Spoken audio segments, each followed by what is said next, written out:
Yo, what's poppin'? Brandon, what just happened? I'm just kidding. Yeah. Oh. Yeah. Yeah. Mm.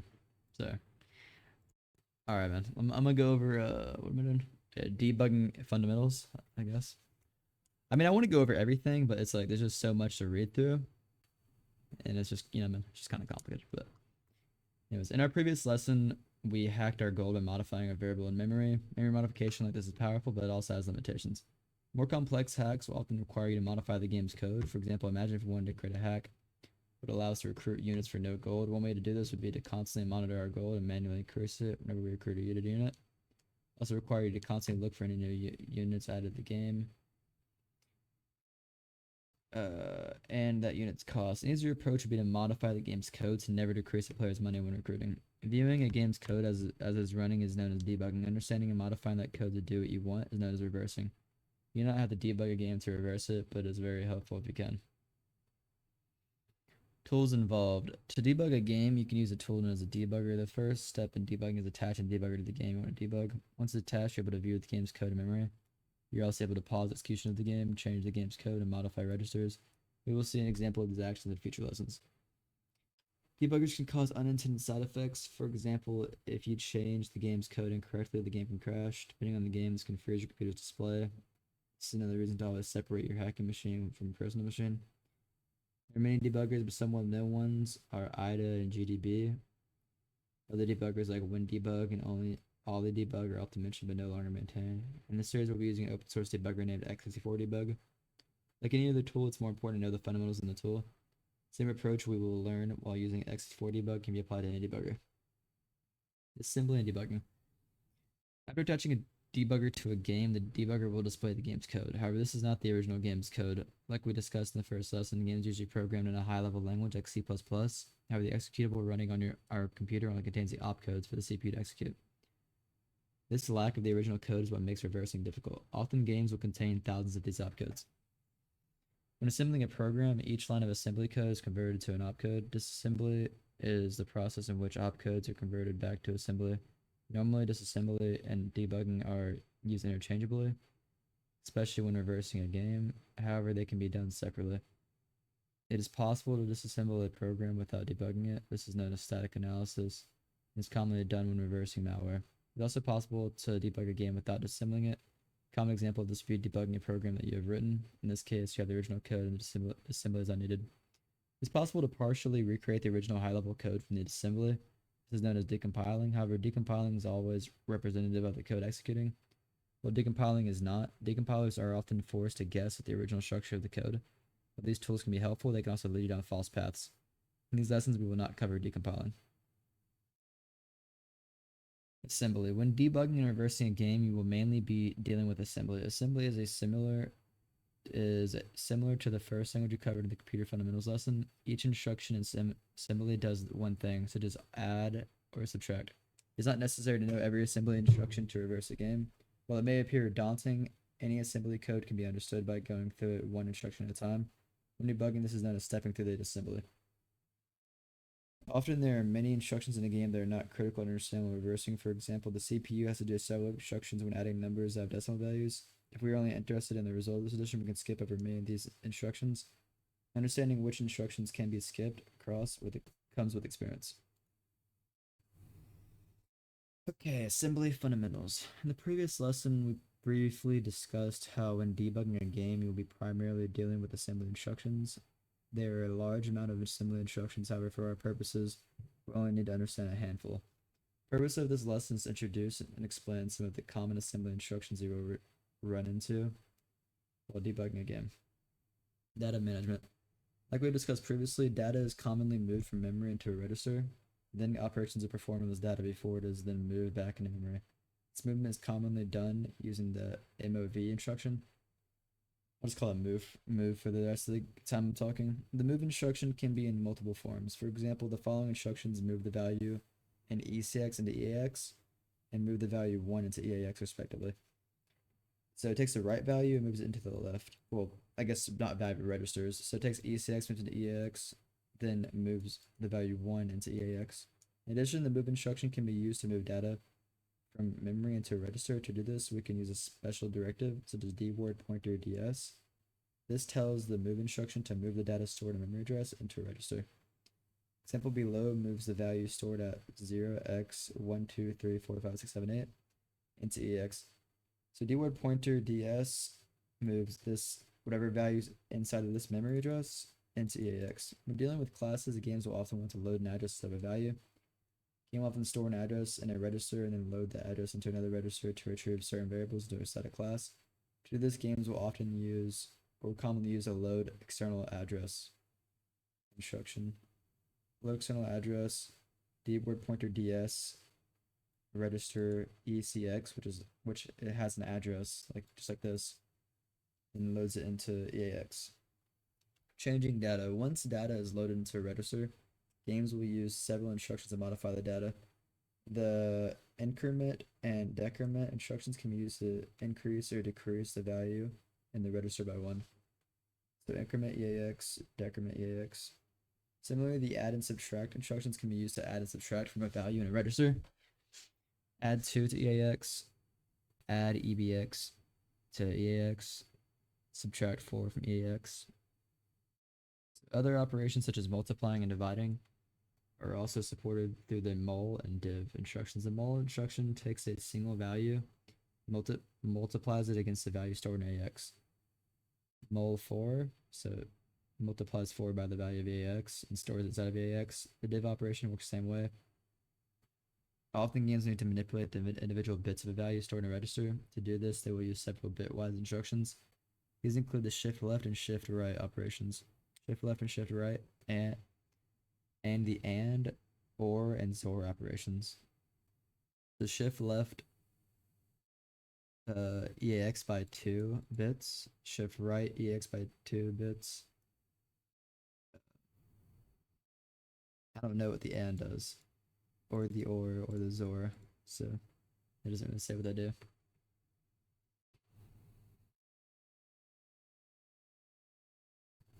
Yeah, games are made up of hundreds of different functions. To navigate to these functions from the main loop, games will use a variety of flow control instructions. For example, the jump instruction, JMP, jumps to another section of code to start executing. So it jumps to this address.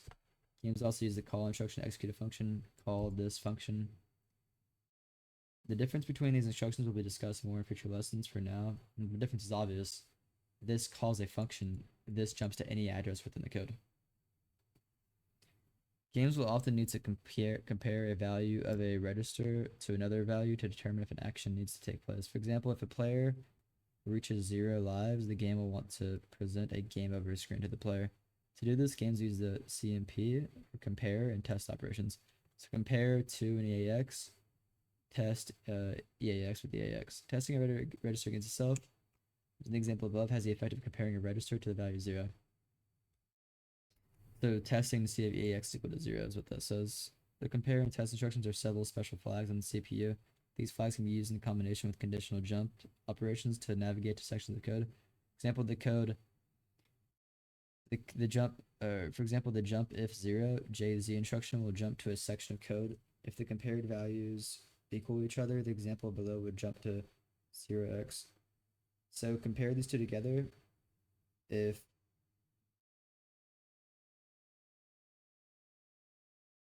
values equal each other, the example. Okay, so if they're equal, it's 0. If they're not equal, it's 1. So if you guys equal each other, yeah. So if they equal each other, then you get 0. If they're not equal, it returns 1. So this is jump if 0. So since these are equal, then it'll jump to this address. And the most common conditional jumps are jump if 0, jump if not 0, jump if equal to, and jump if not equal to. For the sake of reversing games, jump if 0 and jump if equal can be considered identical. The stack. In addition to registers, programs that can store information in place known as the stack. Information is stored or pushed on the stack through the use of push instruction. Information is received or popped from the stack through the pop instruction. The example below pushes the value of 5 on the stack and then pops that value into the register EAX. So it pushes 5 onto the stack and then it pops 5 into EAX. Functions often take several inputs or parameters to achieve this in assembly. Games often push several values on the stack before a call like so. Push 5 onto the stack, push AX onto the stack, and then call this function. Most calls will start and with the following instruction: push EBP, move ESP to EBP, subtract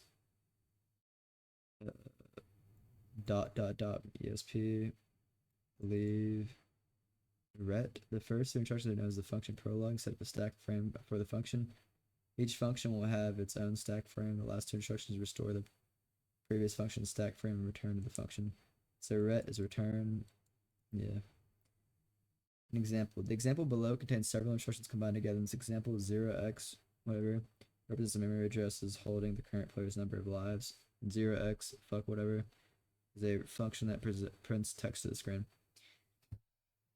Let's read through this. So we're moving the value within the address of whatever the fuck into EAX, subtracting 1 from that value, then moving EAX back into the address.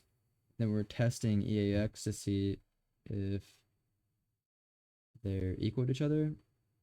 If they are, we will then jump if 0 to this address. If they're not, then we'll jump to 0x to whatever. We'll jump to here, but I don't know where that goes. But we would jump from here. We'd skip this and jump here. And then we're going to move EBX and ECX. Push 5 onto the stack. Then push ECX onto the stack. Then call this function. Look at the instructions. The game first loads the current player's number of lives in EAX. Okay. Moves number of lives in EAX. It then decreases the value by 1 and then moves that value back into the current player's number of lives. Because the player has 0 lives. If not, it jumps back to some code above the section. If so, it jumps to a section of code below that calls a function with 2 parameters pushed onto the stack. In these instructions, we can guess that this example is responsible for checking if the player has lost all their lives. It needs to be presented with a game over screen. Okay, so yeah, so a jump of 0. So if EX is 0, so we have 0 lives left. Then we jump to here, move EBX and ECX, push 5, push ECX, and then call this function, which is probably the game over screen. Okay. Okay, let me see how much. I'm going to pause for a minute. I'm going to take a break. Alright. Okay. Context. The process of reversing a game can seem overwhelming the first time you attach debugger to a game. The best way to start reversing a game is to figure out what you want to look at and find where it is. Once you establish this context, you can step through only those instructions that actually matter to you. There are many ways to establish a context. In some cases, you may want to search for that text as displayed when the game does a certain action. Applications that load this text must eventually be related to the action that you're interested in. In other cases, you can use memory addresses found in memory editor to find the code you're interested in. Regardless of which approach you take, you will use a breakpoint.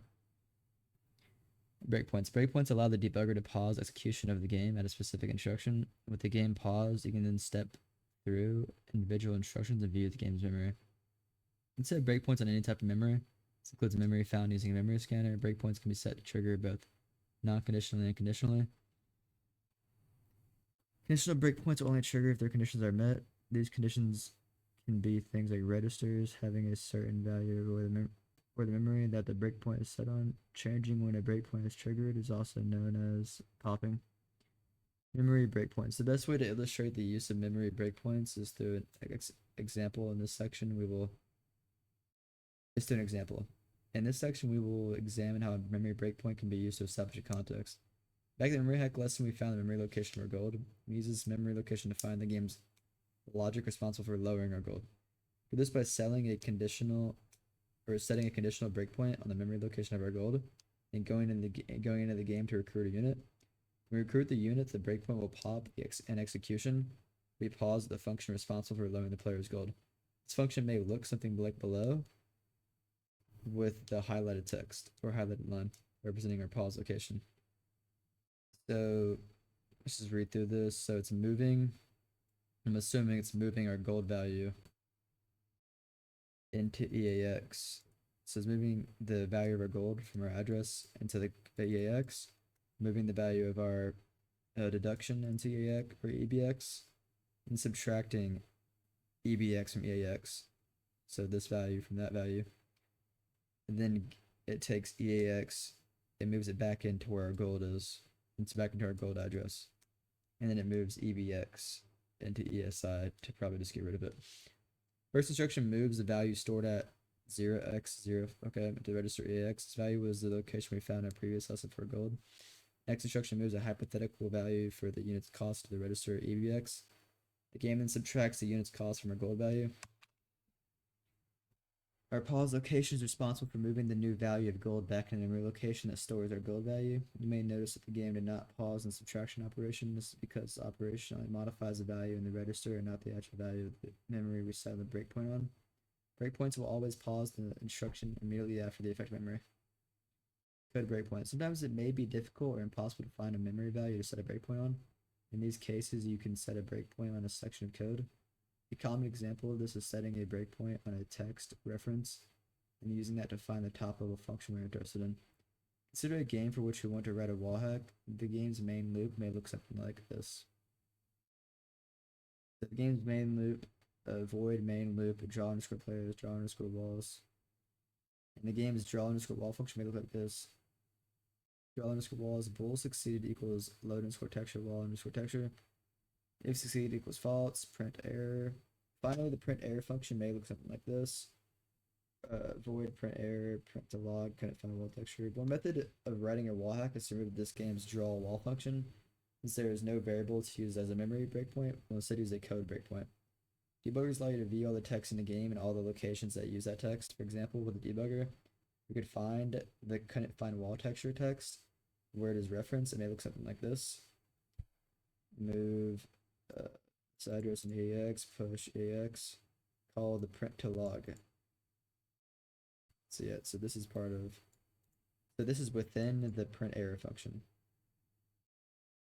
Calling print to log. The section of code is responsible for loading the string into a register and then calling the print to logs function. Setting a breakpoint on this code and then finding a missing texture in the game, a breakpoint would pop. We could then step through the code until it returned us to the function that called this code. This is known as stepping out of a function. After we have stepped out, we would be able to be in the draw wall function and could then remove the function. Go text again, another function. We could find the couldn't find a wall texture text and where it's referenced, and it looks something like this. It is responsible for loading the string into a register and calling the print log. By setting a breakpoint in this code and finding a missing texture in the game, pop. We can continue to step through the code. The NOP instruction. A NOP, a opcode x0 x90, stands for no operation. When encountering this instruction, a CPU will do nothing, continuing on to the next instruction. The error may be used to modify game logic. For example, memory breakpoint section above. Find the portion of code responsible for subtracting our gold. The code look like this. By replacing the sub operation with a NOP, the game will no longer subtract our gold.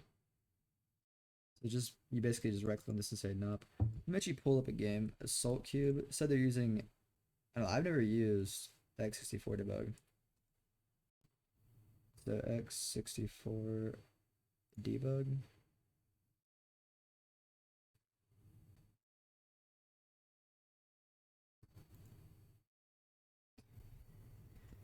Let's see.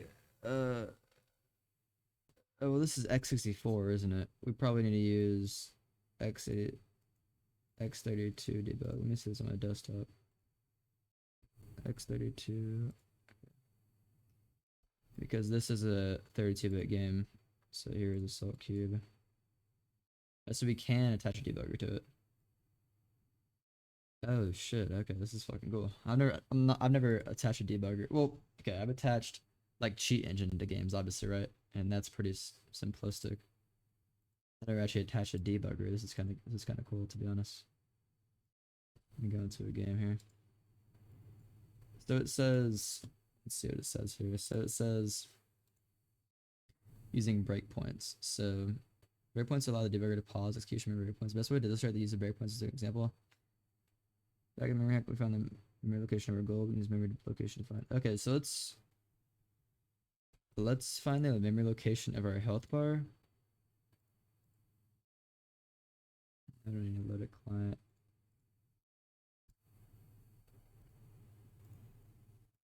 Just look for 64 health.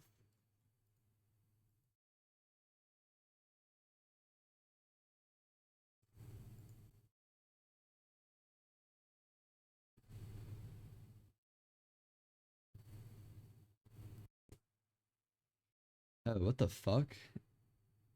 Oh my god, okay. So it's actually like it controls the game. Attach it here, so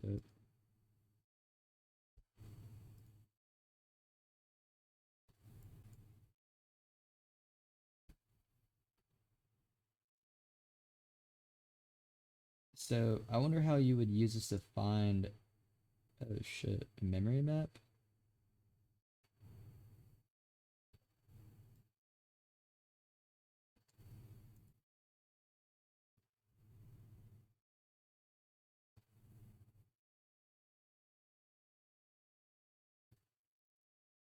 Okay, sorry, I have no idea how to use it. Alright, let me go back in here. I'm not gonna attach debugger until I find my health bar. So let me attach so cube 100 first scan.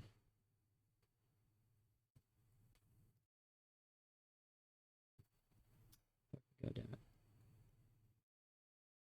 Let me spawn another grenade. Come on, spawn another grenade, bro. Let's go. Time for this. It's 34, next scan. Okay, so it's gonna be one of these. It's probably gonna be our first one that we found.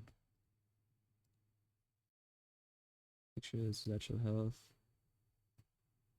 It is this one. So this is gonna be our address for our health value. So if we search this up within here, let's attach this to a soap cube. Okay, let's go. Not find command. Let's go. View.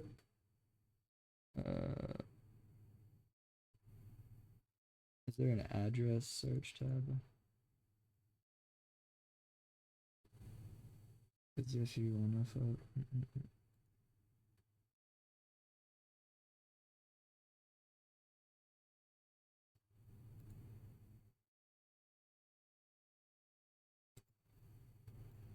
The game's completely paused right now.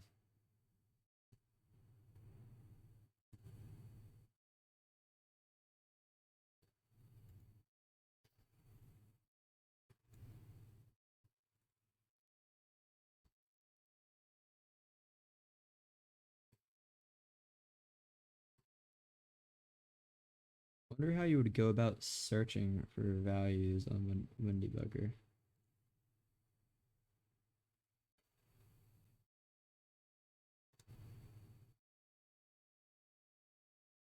Yeah, I want to search for run to user code, execute till return, patches, comments, labels, bookmarks, functions, variables, find strings, view. Is there an address?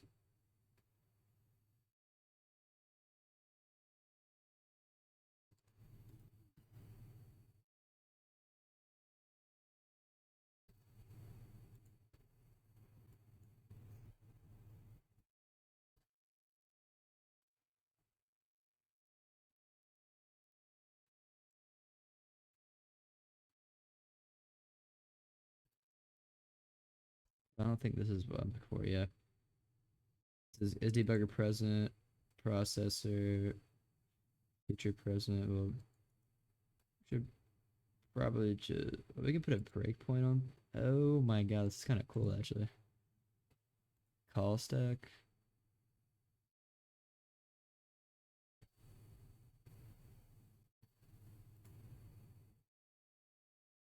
We can close this out.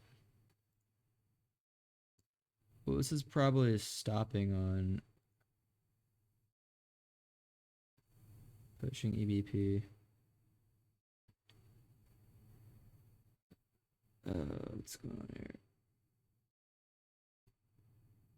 Jump, push. So it's pushing EBP onto the stack, moving ESP. So this we return from here.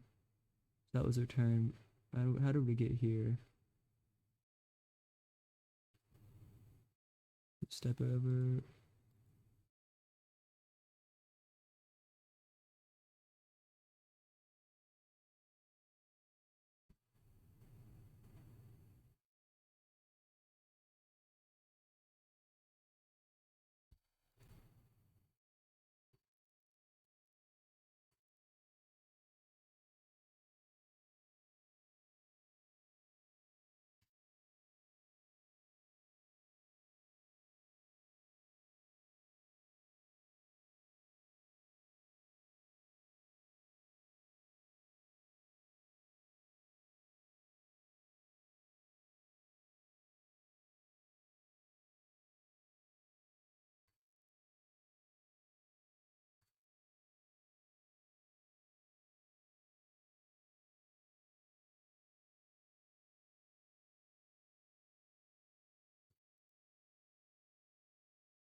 Hmm.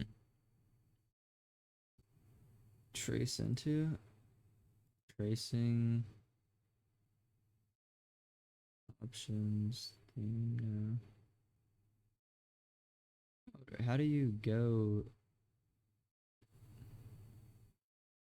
How do I go to an address? How do yeah, sure,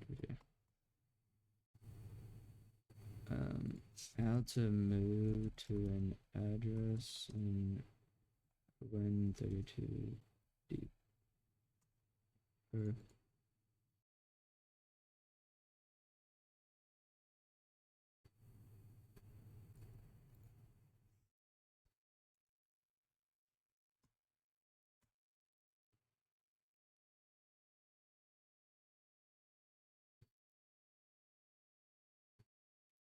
execution next to TBD launch or go to a specific address and code, right click on the assembly window and then assembly view when you see assembly. Choose follow address.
I'm not gonna have, I'm just gonna terminate because I have no idea what the fuck's happening. I'm gonna learn how to use that later, I guess. I don't fucking know. Whatever, where were we at? Okay, yeah, we're just talking about using breakpoints to go on to fucking yeah. Oh my god, this is when they actually go into using 164 debug. I'm gonna go over this another time, bro. I'm fucking tired.